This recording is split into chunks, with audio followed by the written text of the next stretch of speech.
नमस्कार, रात के 8 बज चुके हैं। आप जानते हैं वक्त हो गया देश हित का। आपके साथ मैं अमन चोपड़ा। सबसे बड़ा सवाल, चीन की दीवानगी में क्या अब्दुल्ला देश भूल गए हैं? जो चीन धुन गाए उसे क्या भारत का नेता, सांसद या मुख्यमंत्री होने का हक है? ये सवाल हम लोग पूछेंगे। देश हित की दूसरी कवर स्टोरी रात 8:25 पर हम आपको दिखाएंगे कि फारूक अब्दुल्ला जिस चीन और पाकिस्तान के भक्त हैं, उन दोनों देशों के खिलाफ भारतीय सेना एक साथ कोल्ड स्टार्ट के लिए तैयार है। आज देशहित में हम आपको अंतर्राष्ट्रीय स्तर पर भारत की स्वच्छता पर गर्व करने वाली एक बहुत शानदार खबर हम आपको दिखाने जा रहे हैं। और देशहित में आप पहली बार कोरोना वायरस की ओरिजिनल तस्वीर भी देखेंगे। ये देखिए, वायरस बेहद नुकीला। कोरोना वायरस की पहली ये तस्वीर जो बनाई गई है, ये कोरोना वायरस की पहली तस्वीर। 7 से 8 महीने हो चुके हैं तबाही मचाई हुई है इस कोरोना वायरस ने। और एक तरीके से गुड न्यूज भी आप इसको कह सकते हैं, क्योंकि तस्वीर बनने के बाद वैक्सीन की जो खोज जारी है, हमको लगा देशहित की शुरुआत करने से पहले ये तस्वीर आपको दिखाना बहुत जरूरी है। ये कोरोना वायरस की पहली तस्वीर। शुरुआत हेडलाइंस के साथ। रिपब्लिक टीवी और टाइम्स नाउ के खिलाफ दिल्ली हाईकोर्ट में याचिका। 4 बॉलीवुड संगठन और 34 निर्माताओं को सुशांत सिंह केस में कवरेज पर आपत्ति। कंगना ने कहा, बॉलीवुड का गटर साफ होने पर तकलीफ क्यों हो रही है? फारूक अब्दुल्ला के अनुच्छेद 370 वाले बयान को बीजेपी ने बताया दुर्भाग्यपूर्ण। कहा, चीन के हीरो बन रहे हैं नेशनल कॉन्फ्रेंस के नेता ने कहा था, चीन की मदद से जम्मू कश्मीर में फिर से लागू कराएंगे अनुच्छेद 370। हाथरस के इलाहाबाद हाईकोर्ट की लखनऊ बेंच ने यूपी सरकार को फटकार लगाई। रात में पीड़ित का अंतिम संस्कार कराने पर नाराजगी जाहिर की। 2 नवंबर को अगली सुनवाई। मथुरा में श्री कृष्ण जन्मभूमि मामले में 16 अक्टूबर को अगली सुनवाई। याचिका में सिविल कोर्ट के आदेश को चुनौती दी गई है। और काशी विश्वनाथ मंदिर और ज्ञानवापी मस्जिद विवाद मामले में कल होगी सुनवाई। मुंबई में बिजली संकट मामले में मुख्यमंत्री उद्धव ठाकरे ने दिए जांच के आदेश। एक्सपर्ट्स की कमेटी बनाने को भी कहा। अधिकतर इलाकों में 2 घंटे बाद बिजली सप्लाई बहाल हो गई थी। वैसे भारत चीन के बीच 7वीं कोर कमांडर स्तर की बातचीत। सीमा विवाद सुलझाने के लिए 8 घंटे से त्रिशूल में दोनों देशों के बीच बैठक चल रही है। श्रीनगर के रामबाग में लश्कर के टॉप कमांडर सैफुल्लाह समेत 2 आतंकी मार गिराए गए हैं। जम्मू कश्मीर में इस साल अब तक 180 आतंकवादियों का खात्मा। अब तक पिछले 5 दिनों में 10 आतंकवादी ढेर किए गए हैं। पुंछ के 3 सेक्टरों में पाकिस्तानी के सीजफायर का उल्लंघन। सीमा पार से दागे गए मोर्टार। भारतीय सेना ने दिया मुंहतोड़ जवाब। कांग्रेस से इस्तीफा देकर बीजेपी में शामिल हुई तमिलनाडु की नेता खुशबू सुंदर। दिल्ली में बीजेपी हेडक्वार्टर में पार्टी की सदस्यता ली। कहा, जो दिल को सही लगता वही करती है। त्योहारों से पहले सरकारी कर्मचारियों को मोदी सरकार का तोहफा मिलेगा। 10,000 रुपए का फेस्टिवल एडवांस LTC नकद वाउचर योजना की भी घोषणा कर दी गई है।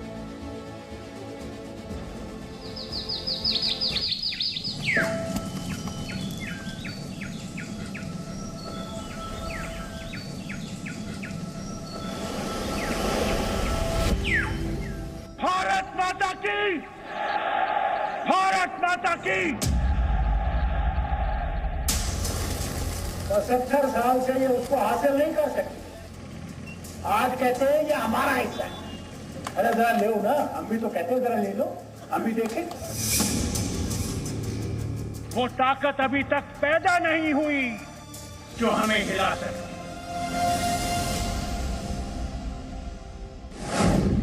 चीन पर अब्दुल्ला दीवाना।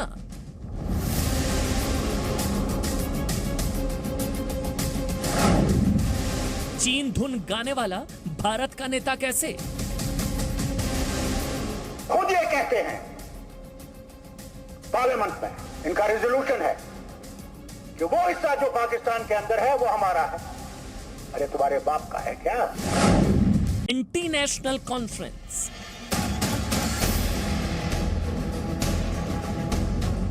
न केवल ये चिंतनीय है, अपितु ये दुखद है कि एक सिटिंग मेंबर ऑफ पार्लियामेंट, एक सांसद इस प्रकार के भाषा का प्रयोग देश के लिए करते हैं।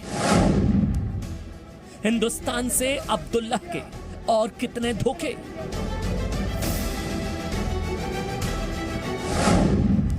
आतंक का अंत, अब्दुल्ला का इलाज कब? ये बेशरम लोग हैं, इनको चीन से समर्थन चाहिए, पाकिस्तान से पहले समर्थन लेते ही नहीं, उसका खाते ही नहीं, अब चीन का भी गाना गाएंगे। अब्दुल्ला को चीन भक्ति पर सजा क्या? भारत का खा करके भारत के खिलाफ और चाइना का समर्थन करके मुझे लगता है कि इस प्रकार के लोगों को कहीं ना कहीं सलाखों के अंदर होना चाहिए। मतलब आप अपने आप से सवाल पूछिए, सब कुछ 370 के लिए, 370 के लिए ये अपने मुल्क से गद्दारी को तैयार है, क्योंकि बीजेपी कह रही है गद्दारी है, ये देशद्रोह है। मतलब 370 से सोचिए, ऐसा क्या प्यार कि फारूक अब्दुल्ला अपने ही मुल्क से दुश्मनी को तैयार। मतलब 370 से ऐसा क्या प्यार कि दुश्मन मुल्क से हाथ तक मिलाने को तैयार। इस बार फारूक अब्दुल्ला ने सारी सीमाएं लांघ दी, सारी सीमाएं। चीन भक्ति में बड़े बड़ों को पीछे छोड़ दिया। आप जानकर हैरान हो जाएंगे फारूक अब्दुल्ला का बयान। फारूक अब्दुल्ला को लगता है कि अगर, ध्यान से सुनिएगा, अगर चीन थोड़ा सा जोर लगा दे तो 370 की वापसी हो सकती है। मतलब फारूक अब्दुल्ला के हसीन सपने कह लीजिए, फारूक अब्दुल्ला 370 की वापसी के लिए दुश्मन देश चीन से भी हाथ मिलाने को तैयार हैं। इनका रिजोल्यूशन है कि वो हिस्सा जो पाकिस्तान के अंदर है वो हमारा है। अरे तुम्हारे बाप का है क्या? But Dr. Farooq Abdullah, use Lok Sabha Hind से नावस कसम करान से बताओ भारत किस आईन पे? भारत के संविधान की शपथ लेकर चीन की भक्ति दिखाने वाला क्या देश का नेता हो सकता है?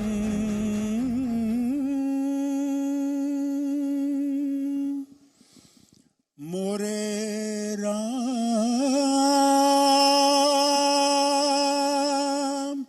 मोरे राम। सत्ता के लिए रामधुन और देश विरोध में चीन धुन गाने वाला क्या भारत का नेता हो सकता है? वो हमारा हिस्सा है, वो इनके बाप का हिस्सा नहीं है जो कश्मीर के लोगों को पाकिस्तान और चीन के पक्ष में भड़काने वाले क्या भारत के नेता हो सकते हैं? देश के केंद्रीय मंत्री, कई सालों तक जम्मू कश्मीर के मुख्यमंत्री और फिलहाल सांसद फारूक अब्दुल्ला की ये चीन को लेकर देश विरोध की दीवानगी है।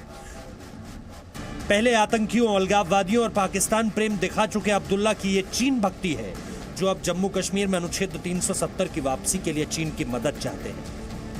फारूक अब्दुल्ला ने कहा है, चीन ने कभी भी अनुच्छेद 370 खत्म करने के फैसले का समर्थन नहीं किया है। मुझे उम्मीद है कि जम्मू कश्मीर में धारा 370 को चीन की मदद से बहाल कराया जा सकेगा। फारूक अब्दुल्ला ने यह भी कहा कि एलएसी पर भार चीन के तनाव की स्थिति 370 हटाने की वजह से ही बनी है। इससे पहले चीन के समर्थन में फारूक कह चुके हैं कि कश्मीरी ना तो खुद को भारतीय मानते हैं और ना ही भारतीय होना चाहते हैं। इसके बदले वो चाहते हैं कि चीन उन पर शासन करे। आप उसके खिलाफ कहना चाहते हैं आप स्वतंत्र हैं, किंतु यह कहना कि दूसरे देश के साथ मिलकर हम अनुच्छेद 370 ले आएंगे, यह अपने आप में न केवल निंदनीय है, मगर सही मायने में कहा जाए तो यह देश विरोधी स्टेटमेंट है। जो फारूक अब्दुल्ला 370 हटने से पहले खुलेआम आतंकियों की वकालत करते थे और कहते थे कि आतंकी कश्मीर के लिए कुर्बानी दे रहे हैं, वो अब चीन के अतिक्रमण की खुलेआम वकालत कर रहे हैं। आज आपको फारूक अब्दुल्ला के बयान को लेकर गूगल करना चाहिए, समाचार चैनलों और अखबारों को ढूंढना चाहिए कि भारत में कितनी पार्टियां और नेता हैं जिन्होंने फारूक अब्दुल्ला के बयान को मौन स्वीकृति दी है या उनके बयान पर आक्रोश दिखाया है। ये बेशरम लोग हैं, इनको चीन से समर्थन चाहिए, पाकिस्तान से पहले समर्थन लेते ही नहीं, उसका खाते ही नहीं, अब चीन का भी गाना गाएंगे। भारत ने 5 अगस्त 2019 को जम्मू कश्मीर को देश से तोड़ने वाली धारा 370 को खत्म किया था। अनुच्छेद 370 के सभी खंड लागू नहीं होंगे और तभी से अब्दुल्ला फैमिली भारत को धमकियां दे रही है कि 370 हटाकर भारत ने जो किया वो ताबूत में आखिरी की थी। मैं इनसे दरखास्त करता हूं कि एक रिटायर्ड जज ने 3 जजों को भेजिए जो ये देखें कि साहब 5 अगस्त लास्ट ईयर से हमने आगे गए हैं या पीछे। देश हित में आज फारूक के बयान पर देश से सवाल है कि देश विरोध की राजनीति के लिए चीन और पाकिस्तान की भक्ति को भी तैयार रहने वाले ऐसे नेताओं को क्या संसद पहुंचने का हक होना चाहिए? जिस चीन ने उइगर मुसलमानों पर क्रूरता की हदें पार कर दी हो, उस चीन की भक्ति करने वाले फारूक क्या मुस्लिमों के नेता हो सकते हैं? 370 की वापसी के लिए चीन की गोद में बैठने को तैयार अब्दुल्ला क्यों चाहते हैं कि चीन कश्मीर का मालिक बन जाए? कश्मीर के मुस्लिमों की जिंदगी चीन के उइगर मुस्लिमों की तरह जहन्नुम क्यों करना चाहते हैं अब्दुल्ला? ब्यूरो रिपोर्ट, जी मीडिया। अच्छा, ये तो फारूक अब्दुल्ला का बयान है, लेकिन 15 मिनट में चीन को सबक सिखाने वाले कुछ बोले क्या? मतलब एक बार ना गूगल करिए, आप जरा अपने आप से सवाल पूछिएगा। ये मौन स्वीकृति होती है जो कहने को कहते हैं कि चीन को 15 मिनट में खदेड़ देंगे हम।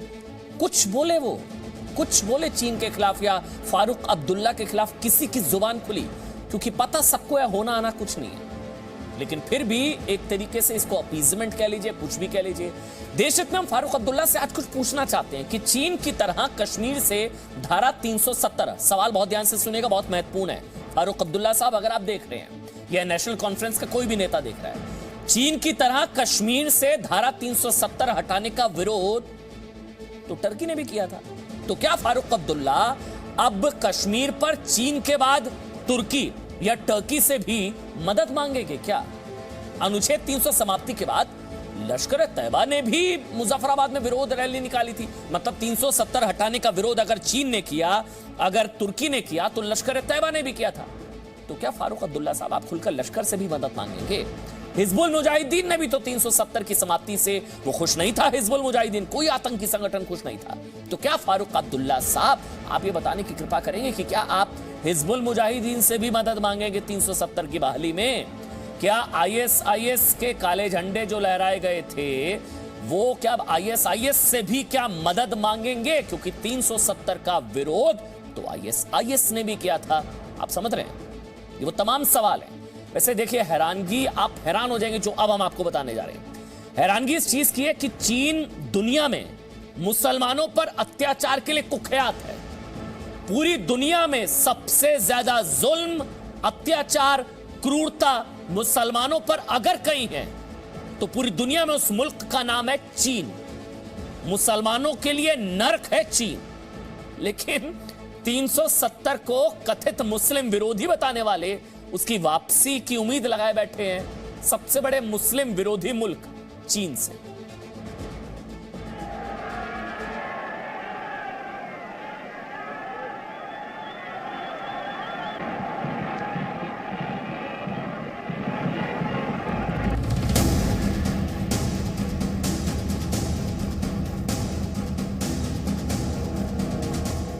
हिटलर की क्रूरता के जिन सेंटर्स में लाखों यहूदियों का नरसंहार किया गया, उसके बारे में आपको कई बार बताया गया। लेकिन क्या आपको चीन की भक्ति करने वालों ने चीन की क्रूरता की इस तस्वीर के बारे में बताया, जो 370 हटाने के लिए चीन की शरण में जाने को तैयार है? उन्होंने क्या मुस्लिमों को बताया कि चीन मुस्लिमों के लिए कितना बड़ा नर्क है? ये चीन के शिनजियांग में चीन की क्रूरता की सैटेलाइट तस्वीर है। ये 3 किलोमीटर लंबा डिटेंशन सेंटर है जिसमें मुसलमानों को जेल की जिंदगी दी गई है। सैटेलाइट तस्वीरों में ये डिटेंशन सेंटर इतना बड़ा है कि इसमें 3 डिज्नीलैंड बनाए जा सकते हैं। ये तस्वीर ऑस्ट्रेलिया के इंटरनेशनल साइबर सेंटर ने जारी की है। ऑस्ट्रेलिया के सेंटर ने कहा है कि इस 3 किलोमीटर लंबे डिटेंशन सेंटर में हजारों उइगर मुसलमान कैद करके रखे गए हैं और ज्यादा से ज्यादा मुसलमानों को कैद करने के लिए इस डिटेंशन सेंटर की लंबाई पिछले साल ही 1 किलोमीटर और बढ़ाई गई है। लेकिन आज तक ना तो अब्दुल्ला चीन की इस क्रूरता पर कुछ बोल पाए, ना वो इमरान खान, जिनके समर्थन में फारूक अब्दुल्ला ने भारत से कहा था कि पीओके किसी के बाप का नहीं है। खुद ये कहते हैं पार्लियामेंट में, इनका रेजोल्यूशन है कि वो हिस्सा जो पाकिस्तान के अंदर है वो हमारा है। अरे तुम्हारे बाप का है क्या? तुम्हारे पास वो ताकत नहीं है कि तुम वो हिस्सा ले सको। अनुच्छेद 370 के मुद्दे पर फारूक अब्दुल्ला की तरह चीन का समर्थन चाहने वाले इमरान खान भी चीन में मुस्लिमों की दुर्दशा पर आज तक धृतराष्ट्र बने हुए हैं। क्या फारूक अब्दुल्ला नहीं जानते कि चीन किस तरह मुस्लिमों को अपमानित करने के लिए बड़ा अभियान चला रहा है। कुछ वक्त पहले जी न्यूज ने दिखाया था कि चीन ने कैसे मुस्लिमों की भावनाओं का अपमान करते हुए शिनजियांग में एक मस्जिद को टॉयलेट में बदल दिया। इससे पहले शिनजियांग डेटा प्रोजेक्ट नाम की एक रिपोर्ट में दावा किया गया था कि शिनजियांग प्रांत में 16,000 मस्जिदों को या तो पूरी तरह गिरा दिया गया या उनके गुंबद गिरा दिए गए या किसी और ढंग से मस्जिदों को नुकसान पहुंचाया गया। रिपोर्ट में यह दावा भी किया गया है कि चीन में उइगर मुसलमानों की संख्या पिछले 10 सालों में 80% कम हो चुकी है। रिपोर्ट में यह भी कहा गया कि चीन ने 2017 में उइगर मुसलमानों का सांस्कृतिक नरसंहार करते हुए 10 लाख से ज्यादा मुसलमानों को डिटेंशन सेंटर में बंद किया और उनके धार्मिक स्थलों को ठीक उसी तरह मिटा दिया गया जैसा हिटलर ने किया था। 370 हटाने पर चीन से मदद मांगने वाले फारूक अब्दुल्ला को एक उइगर मुसलमान से सुनना चाहिए कि उनकी वहां क्या दुर्दशा है। The Chinese government incited some Chinese mob to kill my brother. After I left 1 year, my youngest brother, he was killed. I can show you his photo. Here is his photo. He was 27 years old when he was killed. चीन का Xinjiang प्रांत आकार में पाकिस्तान से 1.5 गुना और बांग्लादेश से 12 गुना ज्यादा है। यहाँ की कुल आबादी में से 50% लोग इस्लाम को मानने वाले हैं, लेकिन बहुसंख्यक मुस्लिम आबादी वाले इस मुस्लिम राज्य के मुसलमानों को लंबी दाढ़ी रखने की इजाजत नहीं है, रमजान के महीने में रोजा रखने की इजाजत नहीं है, बच्चे पैदा करने की इजाजत नहीं है, महिलाओं को बुर्का पहनने की इजाजत नहीं है और ये लोग अपनी मर्जी से अपना कोई भी त्योहार नहीं मना सकते। ब्यूरो रिपोर्ट, जी मीडिया। और अगर फारूक अब्दुल्ला को लगता है कि 370 कश्मीरी मुसलमानों या मुसलमानों के लिए जरूरी है तो चीन तो फिर कभी मदद नहीं करेगा, क्योंकि मुसलमानों के लिए तो कुछ नहीं करेगा ना चीन, क्योंकि पूरी दुनिया में कुख्यात है मुसलमानों पर अत्याचार के लिए चीन। आगे बढ़ते हैं, आज की एक और बड़ी खबर आपको जल्दी से बता देते हैं। हाथरस पीड़िता के परिवार को आज सुबह पूरे प्रशासनिक लश्कर के साथ लखनऊ लाया गया। दरअसल आज इस मामले में इलाहाबाद हाईकोर्ट की लखनऊ बेंच में सुनवाई थी। कोर्ट ने पीड़िता के अंतिम संस्कार को लेकर जो बिना परिवार की इजाजत के देर रात के अंधेरे में जबरन जो अंतिम संस्कार कराया गया, उसको लेकर राज्य सरकार को फटकार लगाई है कोर्ट ने।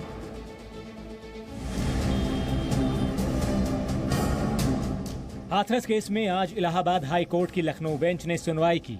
2 जजों की बेंच ने इस मामले में दोनों पक्षों की बातें सुनी और इस आधार पर अगली सुनवाई के लिए 2 नवंबर की तारीख मुकर्रर की। कोर्ट ने यूपी सरकार को पीड़ित परिवार की सहमति के बिना अंतिम संस्कार करने पर फटकार भी लगाई। अभी कुछ नहीं, अभी कोई दलील, अभी उसमें कोई किसी का यस या नो या कोई ऑब्जर्वेशन अभी कुछ नहीं आया है। अभी सिर्फ चीजें दाखिल हुई हैं और अभी आगे जो आदेश आएगा उसके तहत हम आगे बता पाएंगे और 2 नवंबर को फर्दर क्या कार्रवाई होनी वो उससे मालूम। पीड़ित पक्ष ने कोर्ट में राज्य सरकार से तीखे सवाल पूछे। पहली बात तो कि रात में बॉडी जलाने का कोई प्रोविजन नहीं है, कोर्ट ने यही बोला। और दूसरा, कोर्ट का कहना था कि उस परिवार से आप बेसिक उसके जो ह्यूमन राइट्स हैं वो कैसे छीन सकते। अगर आपका लॉ एंड ऑर्डर भी फेल हो रहा है तो आप अपने सिस्टम को स्ट्रांग कीजिए और पुलिस ऑफिसर्स लाते और लॉ एंड ऑर्डर ठीक करते, चीजों को प्रॉपर आपस में कम्युनिकेट करते। लेकिन उस बेटी के राइट को प्रोटेक्ट करना था जो बेटी आज इस दुनिया में नहीं है। पीड़ित पक्ष ने इस मामले में कोर्ट के आगे अपनी 3 मांगे भी रखी। पीड़ित पक्ष की पहली मांग थी कि इस मामले को यूपी के बाहर किसी अन्य राज्य में ट्रांसफर कर दिया जाए। उनकी दूसरी मांग थी कि सीबीआई जांच के सभी तथ्य जांच पूरी होने तक गोपनीय रखे जाएं और इसके अलावा पीड़ित परिवार की सुरक्षा सुनिश्चित की जाए। हाईकोर्ट ने इस मामले का स्वतः संज्ञान लिया था, इसीलिए पीड़ित पक्ष को सुबह ही पूरी सुरक्षा के साथ लखनऊ लाया गया था। मामले की गंभीरता को देखते हुए कोर्ट की सुरक्षा भी बढ़ा दी गई थी। ब्यूरो रिपोर्ट, जी मीडिया। और आज की एक और बड़ी खबर आपको बता देते हैं। कांग्रेस पार्टी को एक बहुत बड़ा झटका लगा है। कांग्रेस पार्टी की तमिलनाडु की बड़ी नेता खुशबू सुंदर आज बीजेपी उन्होंने ज्वाइन कर लिया, लेकिन ये 2 तस्वीरें देखिए कि मां बेटियों की चिंता क्या कांग्रेस के लिए नाटक। क्योंकि कल आपको याद होगा तारा यादव, उनके साथ बदसलूकी हुई, मारपीट हुई कांग्रेस के कार्यालय में ही। कांग्रेस के कार्यकर्ताओं ने उनके साथ बदतमीजी की, बदसलूकी की, मारपीट की। ना महिलाएं सुरक्षित ना सम्मान सुरक्षित। क्योंकि यहाँ पर आज खुशबू की तरफ से जो चिट्ठी लिखी गई है उसमें यही कहा गया कि उनको बहुत सप्रेस किया गया, उनकी बोलने की आज़ादी को सप्रेस किया गया। इसलिए हम लोग ये सवाल उठा रहे कि माँ बेटियों की क्या यही इज्जत है कांग्रेस पार्टी में?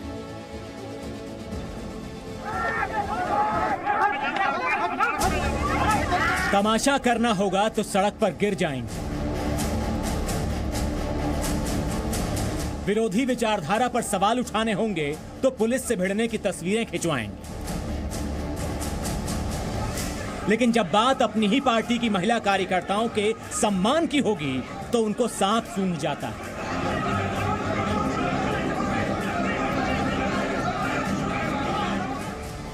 कांग्रेस पार्टी की मुखिया मैडम सोनिया गांधी जी, मिस्टर राहुल गांधी जी और मैडम प्रियंका जी, आप देख रहे हैं ये तस्वीरें। आखिर क्या हो रहा है आपकी पार्टी की एक महिला कार्यकर्ता के साथ?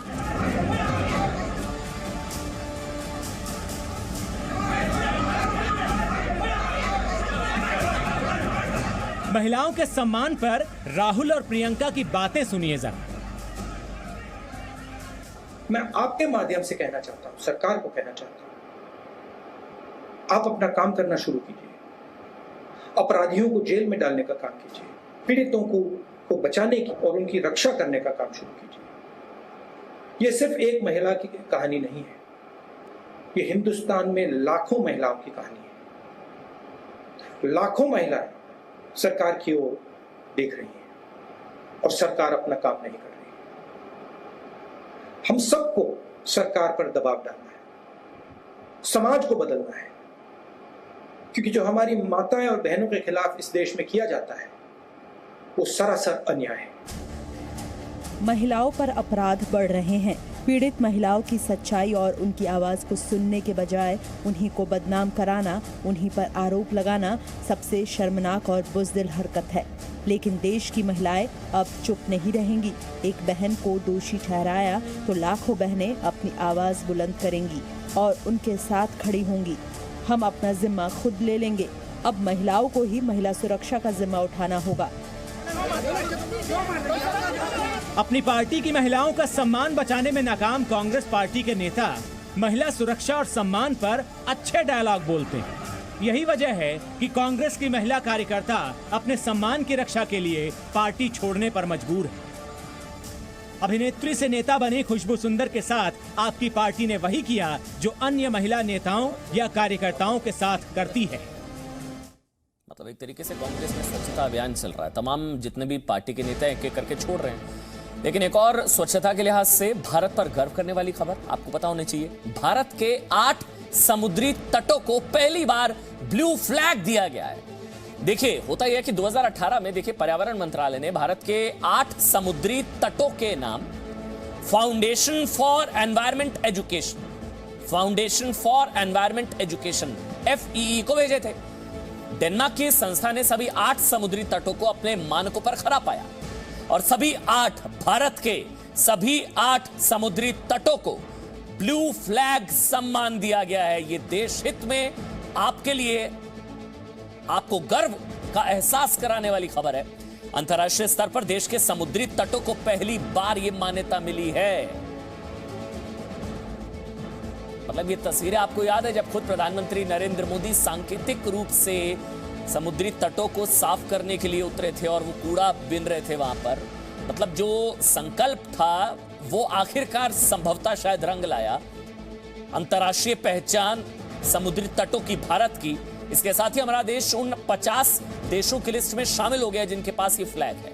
50 देशों की लिस्ट में ये सम्मान दुनिया के सबसे साफ सुथरे बंदरगाहों को दिए जाते हैं। अब आपको जानना चाहिए कि देश को वो कौन से समुद्री तट हैं जिन्हें ब्लू फ्लैग अवार्ड मिला है। गुजरात, शिवराजपुर गुजरात समुद्री तट। इसके अलावा घोघला ये दीव में है। इसके अलावा कासरकोड कर्नाटक और पदुबिद्री ये भी कर्नाटक। कप्पड़ समुद्री तट केरल। ऋषिकोंडा आंध्र प्रदेश का ये समुद्री तट। गोल्डन ओडिशा और राधानगर अंडमान। इसके अलावा देश को समुद्री तटों की स्वच्छता बनाए रखने की कोशिश के लिए भारत को 3rd international best practice award भी मिला है। एशिया में भारत के अलावा सिर्फ आपको बता दें जापान, UAE और दक्षिण कोरिया के पास ये ब्लू फ्लैग अवार्ड है। है।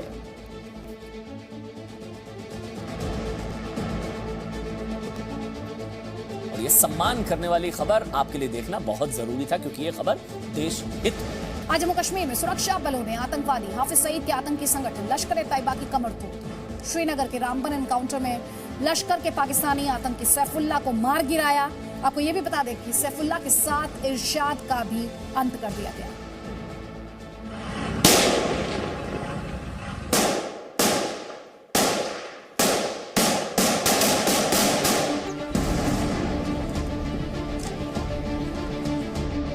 आज हाफिज सईद खून के आंसू रोएगा। आज हाफिज सईद को रात में नींद नहीं आएगी।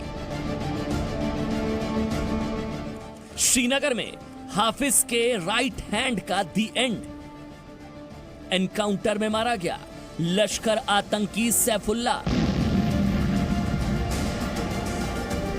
पूरा नाम सैफुल्लाह दनियाली। संगठन लश्कर-ए-तैयबा पाकिस्तान का रहने वाला था। श्रीनगर के रामबन में सैफुल्लाह का अंत हो गया। सैफुल्लाह दनियाली सीआरपीएफ के जवानों पर हमले करता था। नौगाम, चंडूरा, पंपोर में सीआरपीएफ पर हुए हमले में सैफुल्लाह का हाथ था। सैफुल्लाह के साथ साथ एनकाउंटर में लश्कर का दूसरा कमांडर भी मारा गया। नाम इरशाद डार, संगठन लश्कर-ए-तैयबा। आतंकी इरशाद पुलवामा का रहने वाला था। आज के ऑपरेशन का खास बात यह है कि इसमें लश्कर का टॉप कमांडर सैफुल्लाह, जो पाकिस्तान का रहने वाला है, वो मारा गया है। भारतीय जवान पाकिस्तान को कश्मीर में माहौल खराब करने का एक भी मौका नहीं दे रहे हैं। पाकिस्तान बॉर्डर पर सीजफायर उल्लंघन करता है तो भारतीय सेना दोगुनी ताकत से पाकिस्तान को जवाब देती है और जम्मू कश्मीर में आतंकियों का पता चलते ही सफाई अभियान में जुट जाती है। इस साल अब तक जम्मू कश्मीर में आतंकियों के खिलाफ 75 ऑपरेशन किए गए। इन 75 ऑपरेशंस में 180 आतंकी मारे जा चुके हैं। बड़ी बात यह है कि श्रीनगर में सिर्फ एक सक्रिय आतंकी बचा है और वो दिन दूर नहीं जब पूरी घाटी में एक भी आतंकी जिंदा नहीं बचेगा। ब्यूरो रिपोर्ट, जी मीडिया। तो आपने देखा पाकिस्तान के साथ साथ जो पाकिस्तान के आतंकी संगठन है और आतंकी हैं, उनमें भी भारत का खौफ है। अब आपको देश हित में हम एक्सक्लूसिव तस्वीर दिखाने वाले हैं। उस मदरसे की तस्वीर दिखाने वाले हैं जो शोपियान का है। देखिए ये देश हित एक्सक्लूसिव इस वक्त आपके स्क्रीन पर।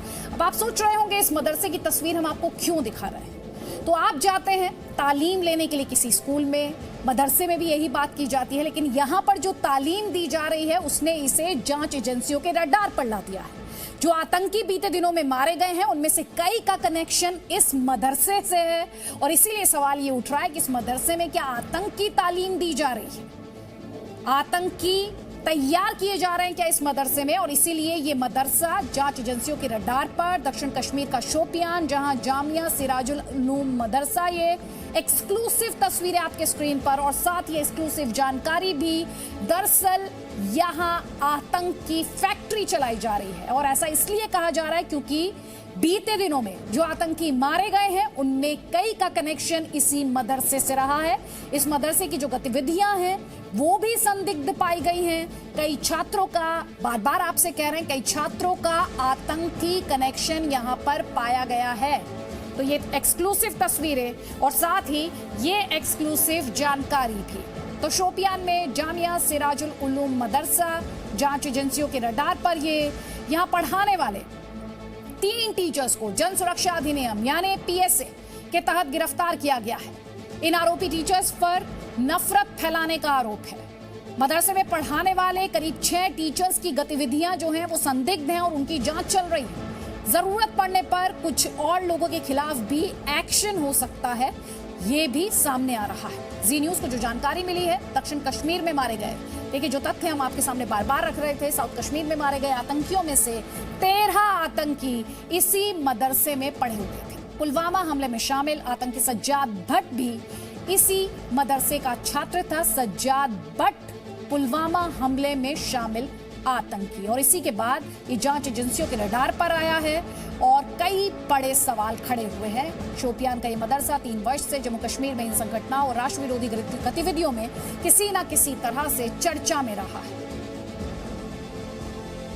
इस स्कूल के 3 टीचर को ऑलरेडी हम लोग पीएसएफ बुक कर चुके हैं, जिसका नाम है अब्दुल भट्ट, दूसरा है फिरोज भट्ट डार और मोहम्मद यूसुफ वानी। इसके अलावा करीब 5-6 टीचर्स को हम लोग 107 CRPC के तहत बॉन्ड कर चुके हैं, हमारे सर्वाइलेंस में है। जैसा कि हम लोग का पॉलिसी है कि अभी तक हम लोग ये इसका जो बेसिकली जो एफिलिएशन है जमात इस्लाम से स्कूल का है, हमारे सर्विलांस में है। हम लोग अभी व्यक्ति पर पर्सन पर अभी एक्शन ले रहे हैं, अगर जरूरत पड़ा तो इंस्टीट्यूशन पर भी एक्शन लेंगे। कुछ लोग सवाल उठाते हैं, भारतीय सेना के शौर्य के सबूत मांगे जाते हैं, वोट बैंक के लिए पराक्रम को कटघरे में खड़ा कर दिया जाता है, और ये सभी नेता राजनीतिक हित के लिए राष्ट्र हित से समझौता तक कर लेते हैं। देश के ऐसे तमाम राजनीतिक दलों को लद्दाख से आई ये तस्वीर ध्यान से देखनी चाहिए, गर्व करने वाली तस्वीर।